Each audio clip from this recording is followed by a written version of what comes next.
Hello race fans, sim fans, RC fans, Racing 393. Right, so what I thought I might do, I'm going to go through an update on my Tamiya M05 running video. I'll stick a link to that video in the description.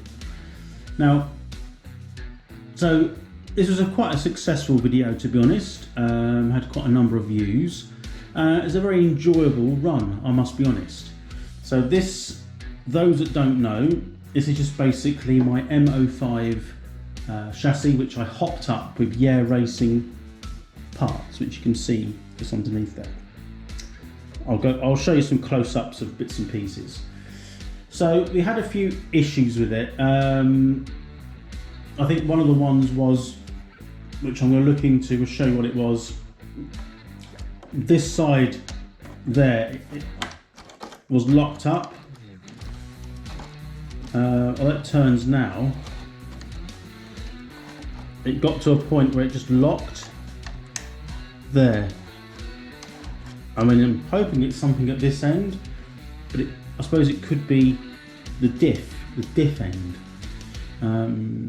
In many ways, in some ways, if it's the diff, it might need some parts. So, and also, I'm kind of hoping it is the diff, which I'll come on to in a bit. Now, the other thing I had to do, pretty minor, is trim some of the wheel arches here, which I'll just take some of that off, a bit like the front there. So I've already done this side. I'll just trim some more of that off here. So it's rubbing on the top. And then the other bit, which is, you know, going back to why I perhaps said, you know, the diff's a bit of an awkward job to do. I wanted to fit this, and the problem with this, and what I said in other videos, is this hole here is so big. The pinion that I currently have on the car doesn't go through that. Now, I don't have a milling machine to mill that out. I don't know how difficult it will be to put the pinion on afterwards. I'll have to come back to you on that one, or maybe, I don't even know whether the spur gears on these M05s can be bought for a smaller spur gear. I'm unsure, but that could be something else I can look for. And the main reason for this update is, once I got all that sorted, this is a bit of a pain. Here I've got a hop-up option, which I'll put that there as an M05 version 2 A-part chassis. Now, the reason I like this one is the chassis on this car now can only hold round NIM batteries, or I suppose you can get LiPOs. This one has the gap to put your square LiPOs in. So it will be a complete chassis change, which will not be a quick 5-minute job. So I think first things first, I'm not going to film it all, you know, as I do it, because it just takes too long. I'll investigate certain bits of it and then bring you back on to show you what I found. So the first thing I'm going to do initially is find out what's clicking and why did this wheel lock up during the time when I used it. I don't remember there being that much play, so I'm thinking something in the gearbox has come apart or drift. I'm pretty sure there wasn't that much play in there, which means I think it's a geared diff inside here. If that's the case, we'll need to get some other bits, but I'll get so far and I'll be right back. Okay, so I've taken what would be on the road an offside front hub assembly off. So that's the hub assembly, this from Racing. And inside the hub, got the bearing there, front and rear, as you can see. But you'll see there, look, on the inside, hopefully you can see that. Let me just tip that up like that maybe. You can see there are some score marks inside there, and that side there. I'm trying to, hopefully it'll be focus. So there's some score marks inside, and this is the drive shaft. It's got a pin, and you can see the pin, try and keep it in focus, has, I think it's because it's focusing on other things. The pins come out slightly, so it should be flush there, look. On the other side, the pin is actually sticking out. And clearly when that's been inside there, because that's where it would go, it doesn't seem to hit it, but I suppose it might do at certain angles, it depends if it's in the car. You know, I think it's, what way around does it go? So it goes round like that, that's how it would go in the car. The drive shaft goes into the cup. Depends on the angle of that. You can make it hit or not hit. In either cases, it's not. This ain't the gears, although I've got to take that off anyway. So that has got to be pushed back in. So it doesn't look like it's something I can do by hand. It wouldn't be that easy, but I'm going to try and do it and then move on to the next part, which will be getting the chassis apart the best I can, and we'll go from there. At least that bit's found. As it happens, the whole suspension has got to come off the front of this anyway, so however way I do it, it's all got to come apart. So, but I don't want to lose bits and pieces. Anyway, let's try and get this fixed, and we'll go from there. Done that, fairly simple. Just banged it in. I've put a little bit of silicone sealer around it because to fill the hole in where the pin was, just to sort of hopefully avoid it coming out. What I am hoping is the play, I didn't check, but I think there was a play in the drive shaft where that pin was out one way or the other, so it was kind of moving, wasn't pinned at both sides, but that's back in. So I will put it back together just to make sure that the play isn't there, and we'll get on and dismantle the rest, which I am not looking forward to, but needs must. I should be able to take it apart in bulk. It should come apart fairly straightforward, I'm hoping.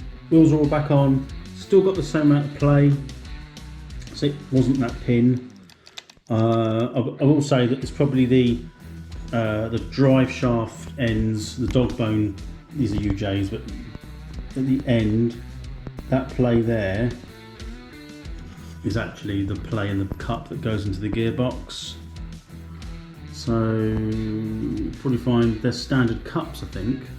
Can't remember now. Maybe there's some upgradable ones, or harder steel.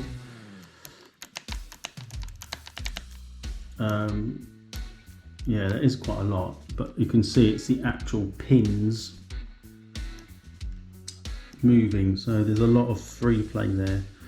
Not much I can do unless I put things like, I don't know, bit of tape around it. I know, it starts to get silly. Maybe I'll just get some gearbox cups. There must be some hardened ones or some steel or upgradable ones, which I'll try. Anyway, so the next thing is the big job now of getting the chassis apart in such a way that doesn't cause me too much grief, but ultimately the whole thing's got to come apart, which in itself is going to be a ball ache, but the end result will be I will be able to fit a LiPO battery here. Okay, so the way I've decided to do about this, I've been thinking about it, we've got to get all that from there onto here.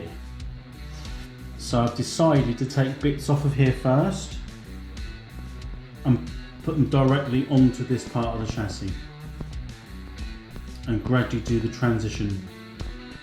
I don't want a whole area full of bits and pieces. I'm doing it without a manual. It's not difficult, but I want to make sure that when I take things off, it comes off in a lump and then it will fit back onto here. So it'll just be transplanting stuff from this chassis into that chassis. And when I've done, I'll no longer need the chassis that I've got here.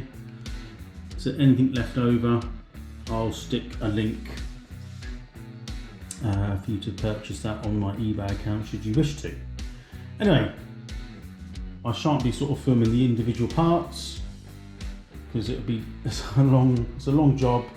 I'll show you again once it's done. Rightio, but that's that done. It's completed. It wasn't as difficult as you'd think. It's not a very complicated kit. The suspension sort of complete subframe assembly, front and rear, does come apart and off the chassis as one lump sum, including all the anti-roll bars and everything. It looks a bit like a spider's web, if you like. Everything's pointing everywhere, but it does come off as one lump, so you haven't got to dismantle everything.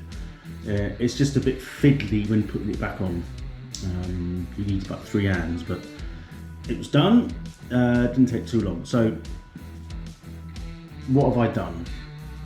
Well, I put the new chassis on that will take the LiPO battery. You can see here I've only got the normal NIM in there at the minute, IMH battery in there, which you can see. It's clearly, it flops around like a prick in the top hat, as the saying would go. It would go in there. I could still use that, but the whole design of the whole purpose of me changing the chassis is so that I could put a LiPO through it. I've ordered a couple of bits and pieces for this car, some battery clips that are specifically for the LiPO battery. That's all in. What else have I done? I've put, not sure you can see it, but I'm going to move the camera to show you. On the top there, sort of in between, or underneath that arm, there's a metal motor mount. Now, I did say, but what I was planning to do was to drill or machine the centre of that plate out to take bigger pinions. I didn't do that. I did look for some engineering places, but one little bit of aluminium, they're going to tool up and do. It's not worth it in doing, is it? It just isn't worth them doing it. There might be some engineering places that would do it, but I couldn't find them. So locally to me, anyway. So I've done a bit of a bodge, as in it's not bodged. It's in as it kind of should be, but it's going to be a right pain in the arse if something goes wrong.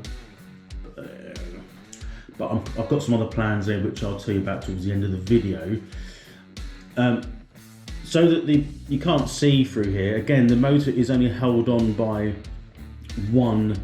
I've got a titanium bolt, so it is reasonably tight. Doesn't move. Hopefully, the aluminium motor mount will disperse heat. What would have been really good is to have a removable cover here for the M05 chassis. It would negate any of the problems of having the motor mount machined. But what I did was I put the motor in, then put the pinion on at the space that, the spacing that I thought would mesh with the gear. There is like an adapter which you can put onto the end shaft, and you kind of line that up. When you put the pinion on, it would line up with the spur gear, if you like, or not so much the spur gear. It hasn't really got a spur gear, but the internal gear that drives the wheels. And I seem to have guessed it right. I have tried it out indoors. It works. It's a bit noisy. But it could be, I might need to just loosen off the motor mount, the motor itself, so it doesn't mesh quite as tight. It doesn't feel that tight. I put some extra thick Diff oil in there, which is, it's got an upgraded bull diff. But the problem is, if there was something happened to that pinion, if something happened to the pinion, it would come loose. It wouldn't matter. It would just be stuck in the engine there. It would be difficult to get out, but you'd manage it. It's if I wanted to change the gearing or change the motor, I couldn't just undo the motor from that bolt there and take it out, because the pinion wouldn't fit through the motor mount. So I'd have to deassemble the whole front of the car, split the chassis in half again, and then take the pinion off. It is only a temporary solution at the moment. Yeah, I'm hoping nothing like that will need doing right away. But anyway, that's where we're at the moment. So it's all ready to go. It's fine. That's obviously repaired the front, so that isn't locking up. That pin was loose. Apart from that, I've got to wait until some battery retainers arrive for the LiPO, and then it's all ready to rock and roll. Now, other upgrades that I am planning on getting, I've got another differential from Yeah Racing. This is more of a geared diff. I've got some different gears, some other lightweight parts, bits and pieces, and some apparently super smooth, resistance-free, I don't know what the right wording is, I haven't got it in front of me, racing ball bearings. Don't know what the difference is, probably not a lot of difference, but they look good. So some more upgrades, and I've got some others which I'll probably order once I've got all this gearing sorted out. The ball diff in there at the moment, it works, it's reasonably tight, but it's loose enough to act like a diff. What I found was, you can see that there's a long wheel there, it's sort of nice and smooth. What I found was, with geared diffs, which is kind of like the original diff that come with the car, I don't know if you know, but if I can put a picture up on the film now, you'll see there it's a standard aluminium, I don't know what they call, planet wheel geared diffs that tend to come with all kits. They work okay, they're fine, but there's no preload on them, so they're loose. They work as a diff, but there's no tuning available, so they're sort of, not much you can do with that. Whereas the ball diff, you can tighten up like really tight so it doesn't move, which it won't really help as such in a front wheel drive car. And I suppose the tighter you do those ball diffs, they do eventually wear out. The competition geared diff, which I'm getting, is also, you can preload it as well, so with shims, and I'm sort of gone down that route as well, just to try it. I also think the on the diff itself, it's got a slightly smaller, that would what I'd call the spur gear, if you like, sort of the main geared gear for tuning. It's a smaller toothed gear, so I'm hoping that will just release a bit more top end, I hope. But anyway, that's further down the line. So that's it for now. I'm just waiting for, the main thing is the battery parts now, so that I can fit the LiPO in and give it a blast. The motor, I was also planning, I'm not sure how I can do that, but I'm pretty sure I might have to put an additional fan blowing down on this motor here. It's not something that I have to do, but I will look into it. There's not much room here, but I might better put a bracket somewhere and just mount it off the bracket so it's pointing down at this end bell, because it gets super hot.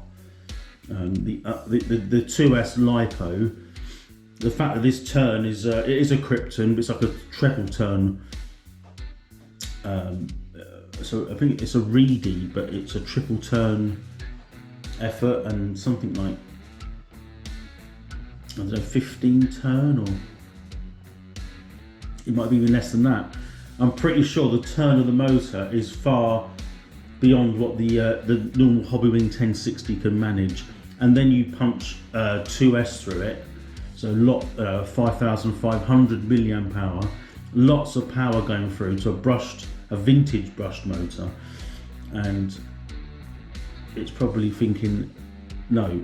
So again, I don't use these. I mean, the LiPO will last quite a while, up 20 minutes. So I'm not planning on driving this for 20 minutes. I'm pretty sure something over the motor will probably burn out. So, I mean, as it happens, these wires here, the motor wires, were getting reasonably hot anyway last time. So anyway, that's enough of me.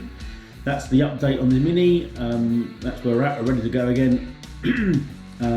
Yeah, so I hope you enjoy the video when it comes out again. I hope you enjoy this video, of course, and I shall see you soon. Thank you for watching. Please subscribe, put the notifications on. I do my videos sort of reasonably randomly, so the more interaction the better, and I shall see you soon. Bye for now.